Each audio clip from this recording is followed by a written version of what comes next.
এই মৌমাছিগুলো ঘর থেকে বের হয়ে তাদের রাজা করতে শুরু করে দেয়, কিন্তু তখনই রাজা দেখতে পায় আজকে বাগানে অনেকগুলো ফুল ফুটেছে। এই জন্য রাজা সবগুলো মৌমাছিকে নিচে নামতে বলে। তখন সবগুলো মৌমাছি নিচে গিয়ে ফুল থেকে মধু সংগ্রহ করতে শুরু করে দেয়, কিন্তু এই ফুলের বাগানটা ছিল এই শয়তান হাসির। তখন এতগুলো মৌমাছি থেকে সেই শয়তান হাসির মাথায় একটি আইডিয়া আসে। এরপর সে তার বাড়িতে গিয়ে মৌমাছি সেজে একটি গাছে উঠে যায়। এরপর তার লেজটাকে ঘুরে সেখানে একটি মৌমাছিতে সুই লাগিয়ে দেয়, আর মৌমাছিরা ঘর থেকে বের হয়ে যাওয়ার অপেক্ষায় বসে থাকে। এরপর সবগুলো মৌমাছি বাইরে যাওয়ার পর হাঁসটা গাছের সাথে নিজেকে বেঁধে উঠতে শুরু করে দেয়, যার কারণে মৌমাছিদের গার্ড অনেক ভয় পেয়ে যায়। এরপর হাঁসটা নিচে নেমে ফুল থেকে রস বের করার নাটক করতে শুরু করে। এত বড় মৌমাছি দেখে গার্ডও অনেক অবাক হয়ে গিয়েছিল। এরপর হাঁসটা তার কাছে গিয়ে বলে, আমাকে একটু মধু এনে দাও। তখনই গার্ড দৌড়ে গিয়ে মধু নিয়ে আসে। এরপর তারা মজা করে খেতে শুরু করে, কিন্তু হাঁসটা বলে, প্লিজ আমাকে আরো একটু এনে দাও। এরপর যখনই গার্ড মধু আনতে যায় তখনই হাঁসটা তার বালতি নিয়ে চলে আসে। এরপর মৌমাছিদের ঘরটাকে ফুটো করে পাইপ লাগিয়ে বালতি ভরতে শুরু করে দেয়। তখনই গার্ডও বাইরে চলে আসে। এরপর হাঁসটা তার কাছ থেকে মধু খেয়ে আবারও গাছে উঠে যায়। পরে কি হলো দেখতে চাইলে ভিডিওটাকে লাইক করে আপনার ফোনে কত % চার্জ আছে তা কমেন্ট করে দিন। এই 5টা প্রাণী হলো এই শহরের সবচেয়ে ভয়ঙ্কর চোর।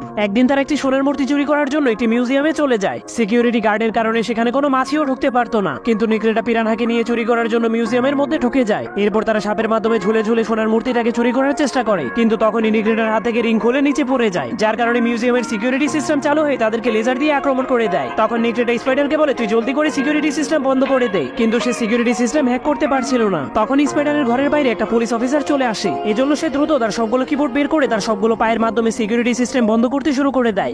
কিন্তু তখনই পিরানহা এসির চিমনির মধ্যে বসে পাত মেরে দেয়। এজন্য সেই পাতের গ্যাস চিমনি দিয়ে সিকিউরিটি রুমের মধ্যে চলে যায়। তখন সেই পাতের গন্ধ না সইতে পেরে স্পাইডার সেখানেই অজ্ঞান হয়ে যায়, কিন্তু তখন সেই পুলিশ চাবি দিয়ে দরজা খুলে ফেলে। ঠিক তখন স্পাইডারকে বাঁচানোর জন্য সেখানে তার বন্ধু শার্ক চলে আসে। তখন দরজা খোলার কারণে রুমের সবগুলো গ্যাস বেরিয়ে যায়, যার কারণে স্পাইডারের জ্ঞান ফিরে আসে। সে জলদি করে সিকিউরিটি সিস্টেম বন্ধ করে দেয়। এরপর তারা সোনার মূর্তিটা চুরি করে সেখান থেকে পালাতে শুরু করে দেয়। যাওয়ার আগে আপনার ফোনে কত % চার্জ আছে তা কমেন্ট করতে ভুলবেন না। বন্ধুরা, একদিন এই 3 বন্ধু মিলে জঙ্গলের দিকে ঘুরতে যাচ্ছিল। তখনই তারা অনেকগুলো বড় বড় ডিম দেখতে পায়, যেটা দেখে ওই 3 বন্ধু লোভে পড়ে গিয়ে ওই ডিমগুলোর মধ্যে একটি একটি করে 3টি ডিম নিয়েছে। তারা বাড়িতে চলে আসে, কিন্তু তারা এটা জানতো না যে ওই ডিমগুলো ছিল নাগিনের। কিছুক্ষণ পরে যখন নাগিন তার বাসায় আসে তখন সে দেখলো যে তার ডিমগুলোর মধ্যে 3টি ডিম গায়েব রয়েছে। আর এদিকে 3 বন্ধুর বাড়িতে ওই ডিমগুলো ফেটে একটি একটি করে 3টি সাপের বাচ্চা বেরিয়ে আসে। এটা দেখে 3 বন্ধু খুবই খুশি ছিল, কারণ তারা ভেবেছিল যে ওই সাপগুলো বড় হয়ে গেলে তাদেরকে বিক্রি করে অনেক ধনী লোক হয়ে যাবে। কিন্তু তখনই নাগিনের কাছে একটি কাক এসে ওই 3 বন্ধুর ব্যাপারে সবকিছুই বলে দেয়। এটা শুনে নাগিন রেগে গিয়ে সে গ্রামের মধ্যে আসে এবং গ্রামের মানুষদেরকে ভয় দেখাতে শুরু করে। তখনই একটি সাপুরি আসে নাগিনকে বলে, তুমি গ্রামের মানুষদেরকে ভয় দেখাচ্ছ কেন? তখন নাগিন বলে, তোমার গ্রামের মানুষ আমার ডিম চুরি করেছে, আর আমি যদি ডিম না পাই তাহলে তোমার গ্রামের মানুষদেরকে আমি মেরে ফেলবো। এই বলে নাগিন তার বাসায় চলে যায়। নাগিনের এই কথা শুনে 3 বন্ধু অনেকটাই ভয় পেয়ে যায়, আর তারা ওই 3টি ডিমের ভিতর থেকে বেরোনো সাপগুলোকে নাগিনের কাছে দিয়ে চলে আসে। ভিডিওটি যদি আপনাদের একটুও ভালো লেগে থাকে তাহলে অবশ্যই একটি লাইক করে দিয়ে যাবেন।